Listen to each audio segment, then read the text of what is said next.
Welcome back to the Beauty Lab podcast. I'm your host, Monina, and my co-host, Velia. Today we're going to be doing an interview with Velia on a topic that's pretty hot right now. We're seeing a lot of people talking about it. I know for you, your clients are really into it and embracing it. Even some of your reels have hit like 1 million views. So I know this is definitely a hot topic. So let's get started. Okay. Welcome to the Beauty Lab podcast, your drive time resource for all things beauty, health, and wellness. We're your hosts and favorite beauty nerds, Monina and Velia. Join us as we debunk myths, explore the latest trends, and dive deep into the science behind your favorite products. We'll interview industry experts and answer your burning beauty questions in 30 minutes or less.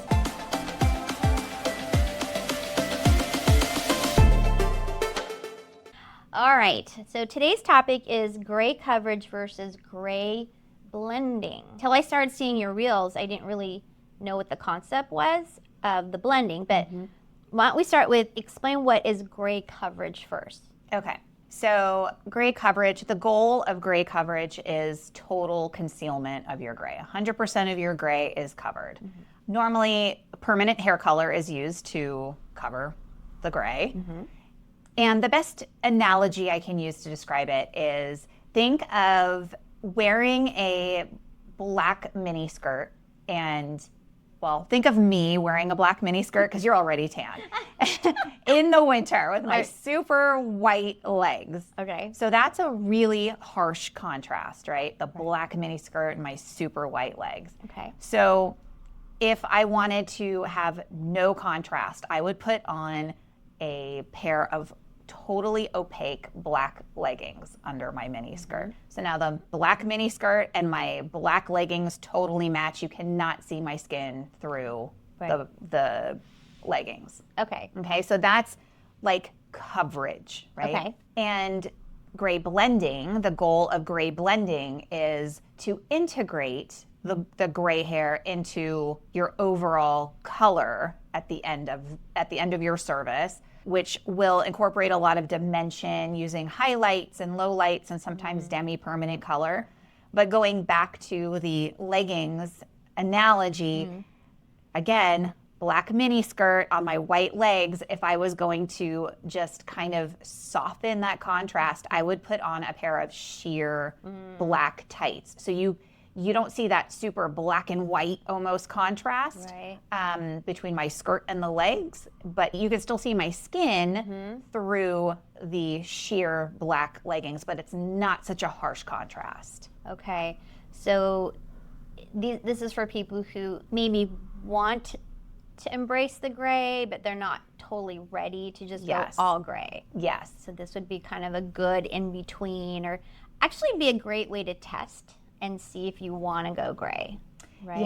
Yeah, especially if you haven't yet colored your hair to cover the gray and you're starting to see more gray coming through and you're like, I don't know. I don't really know what to do about this. I don't really want to start getting into like a high maintenance situation, but I'm kind of bored and I'm seeing a lot of gray coming through and I need to just jazz it up a little. Okay, so it's not so the analogy is putting on the sheer legging, but it's not that simple when you're doing the blending because you said you're adding highlights and lowlights and things like that too. Yeah, or you can use a demi-permanent color and it does cover in a more sheer way. Oh, so that's what demi means.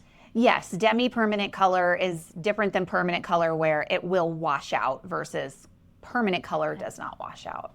Oh, I see. Okay, so that's the demi. Or would that be semi-permanent, or is that totally different? Semi is different. Semi's different. Semi and demi are different. They have been used in the same way to describe the same thing, but they're not the same thing. Okay. So in this case, it's demi-permanent. Correct. Okay. All right. So that kind of explains the difference between coverage and then blending.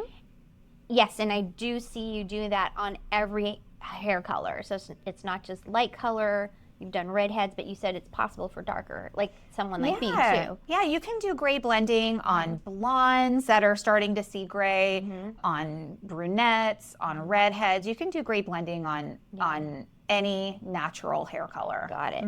I just thought of something then. Okay. Since blending seems to be kind of a niche, was this something you were taught to do in school? Is this something that you just learned over time, trial and error? No, you do not learn gray blending in school. Okay. Most cosmetology students would argue you don't learn anything cool in school. Which isn't completely false, because you do kind of, depending on your school, you just sort of learn what you need to learn in order to pass your state board exam, which is necessary because otherwise you don't have a license. Right. But as far as specialty things like gray blending, no, you really have to take more classes on it, and there's a lot to learn. Yeah. So, yeah.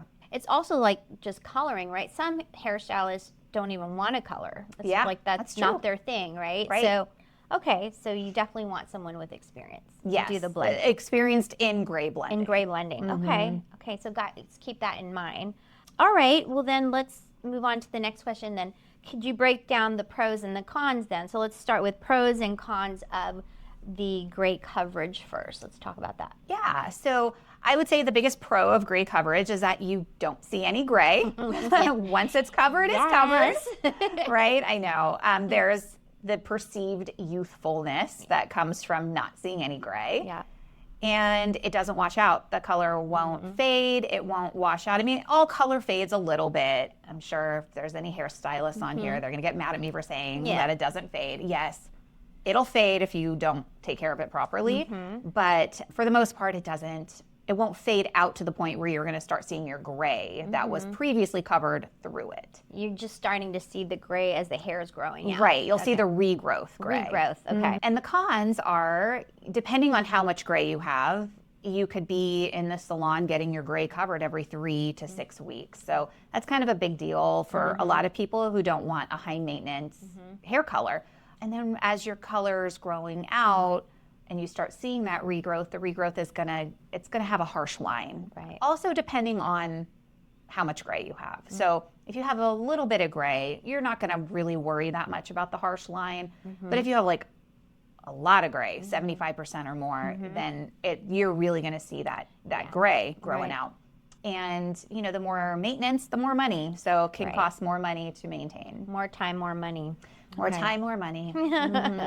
All right, so that's our con. All right, then let's talk about pros and cons of the gray blending then. Okay, so gray blending pros are, it's very low maintenance.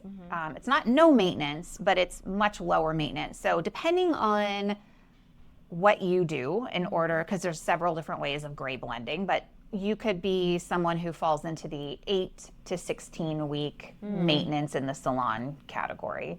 You know, the trendy lived-in color look is like really hot right now. So that's another pro. It's a total organic, kind of effortless look. Yeah. But you have to still be okay with seeing the gray strands, right? And there's no harsh line that grows out.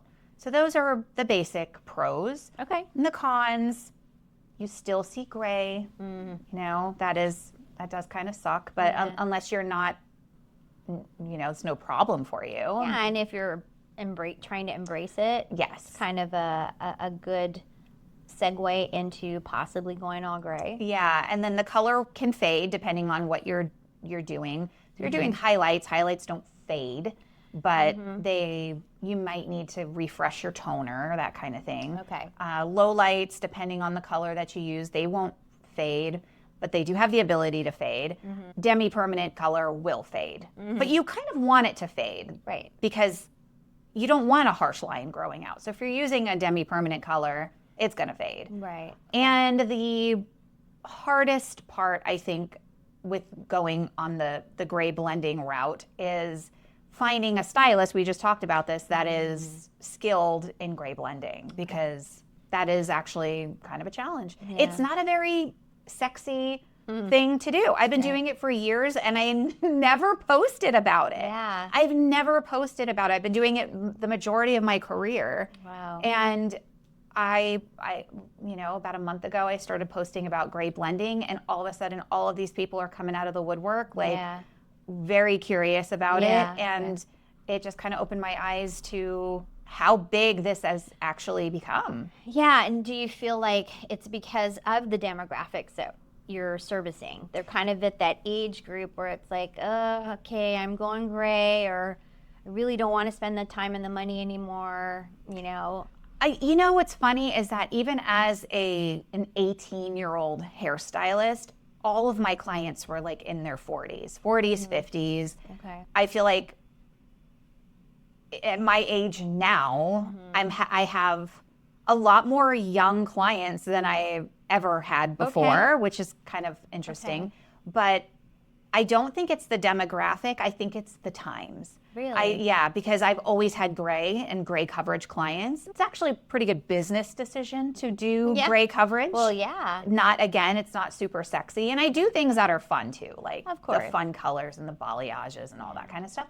But my gray coverage clients are like my bread and butter, right? Okay. But I think that the biggest shift has come from the like going gray, like embracing your gray, like sort of movement. Yeah. And some people are ready to go full bore, like, yeah, let me just grow out my gray and just be gray. Yeah. And that's cool, like if that's what you want. But I think there's some people who've tried that and now they're like, I'm bored, but I don't want a really high maintenance situation like I worked so hard to grow out of. Yeah.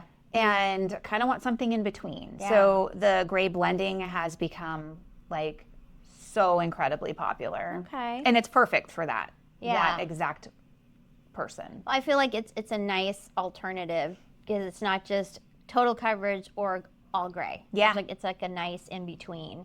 And you can kind of test it out if you really want to see what embracing gray looks like Right. on you, especially with the darker hair. So I don't know, maybe a few years. Yeah. And I may think of it. And kind of to your point, like I mentioned the people who grew out their permanent color because they were tired of doing it, and COVID was a great time to like do that. And they've been embracing their natural gray, and now they're a little bit bored and want to try something different. There's those people, but then there's also the people who have never colored their hair before, or who just maybe have done highlights or something, and now they're starting to see more gray, and they don't want to put themselves in a position to start doing the 3 to 6 week gray coverage. Because they've never done it before. So. But they also don't love the look, the contrast of the gray, and they kind of want to camouflage it a little bit. Huh. All right. Well, gosh, it's nice to just have another option. That's what the blending seems to be like for people. Okay. Well, great. Well, I have a few more questions, but before we do, I just wanted to say thank you again for being with us every single week. We so appreciate it. If this was any value for you, or you know anyone who could benefit from this, can you please share this with them? But as always, please share, like, and subscribe, and leave comments, or if you have any questions, please let us know. We'd love to hear from you. Today's episode is brought to you by Velia Beauty Co. Beauty Lab listeners, we see you, we appreciate you, and thank you for being the best community a podcast could ask for. We've got a little something special for you just from Velia Beauty Co., the hair care line that's all about giving your hair the love and nutrition it deserves. These products are packed with natural minerals and plant proteins, leaving your hair strong, resilient, and super shiny. And get this, they're cruelty-free, sulfate-free, paraben-free, and safe for colored and keratin-treated hair. As a thank you for being part of the Beauty Lab family, you can get 20% off your entire order at VeliaBeautyCo.com. Just use the code TheBeautyLabPodcast at checkout. That's The Beauty Lab Podcast, all 4 words, all caps. We'll link it in the show notes. Okay, so my next question. So if you've heard all of this but still don't know what's best for your hair, how do you decide? Like, I'm sure you have these conversations with your clients. Like, how do you help someone decide if they're going to, try to go with the blending or do the full coverage? So, again, it's very individualized, but in general, I usually start with how much gray do you have? So what is your percentage of gray? So, and that doesn't mean like the gray that you can see if you've been getting it colored or covered, I mean, like you have, like I have. It's what percentage of gray is actually growing out of your head. So like, let's say you just got your hair covered, your gray covered today in 4 weeks, and you look at that little half an inch of regrowth. How much of that half an inch of regrowth is actually gray? Does that make sense? So that's your percentage of gray. Oh, okay. Okay. So if your percentage of gray is 50% or less, you're a really good candidate for gray blending. Like it's going to be a low maintenance situation, and but you still have to be okay with seeing the gray, right? So that would be a very general way of kind of deciding, is based on your percentage of gray. So, and then if you're 75 to 100% gray, you can still add low lights to kind of blend the gray if you want. And it will take off, 10 years, 10 hair years. Yeah. So what your hair looked like 10 years ago is what I mean by that.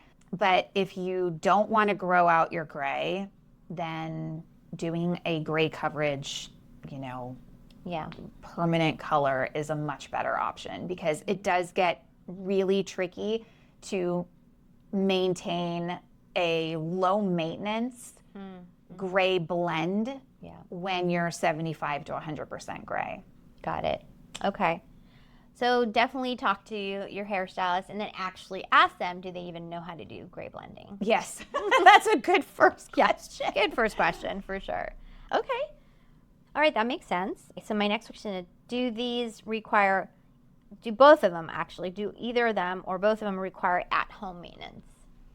Yeah, so I would say for both, you want to definitely make sure that you have a sulfate-free shampoo, because this will help your color to not fade. Got it. You want to use a UV protecting product, like a leave-in conditioner with UV protection. Right. Because the sun will totally fade your hair. And depending on the situation, you might need a purple shampoo or a blue shampoo, or sometimes even a gray shampoo. Okay. And then also deep conditioning treatments to keep your hair soft and healthy. A lot of times as we're getting grayer, our hair's starting to get a little bit more rough feeling, more dry. Yeah, that's definitely less true. shiny. Less shiny. Yeah, like the texture feels different. Yeah. Almost, yeah. That would be it really for at-home maintenance. Okay. Yeah. I mean, I've learned a lot. Seems now I totally understand the difference. Good. I don't have any more questions, but do you have any final thoughts? Is there anything I didn't ask you, or? I think that the biggest decision is determining whether or not you want to be able to see any gray, So if you don't like seeing any strands of gray at all, then gray blending is just totally not for you. But it can look really pretty if you're halfway between accepting that you're going gray and wanting to embrace the gray completely. Yeah. Okay. That's pretty much it for this episode. We hope you enjoyed it. And again, thank you so much for being here with us. I'm Monina. I'm Velia. Until next time, Keep experimenting with your beauty routine. You're annoying. All right. Take two. All right. Biggest decision here is to, sorry, I'm going to start that over. Okay. Should we say keep experimenting with your gray blending routine? Yeah. Gray blending. Yeah, we can keep it. All right. Beauty routine. Beauty routine. Okay. Okay. 10 hair years. Yeah. Yeah.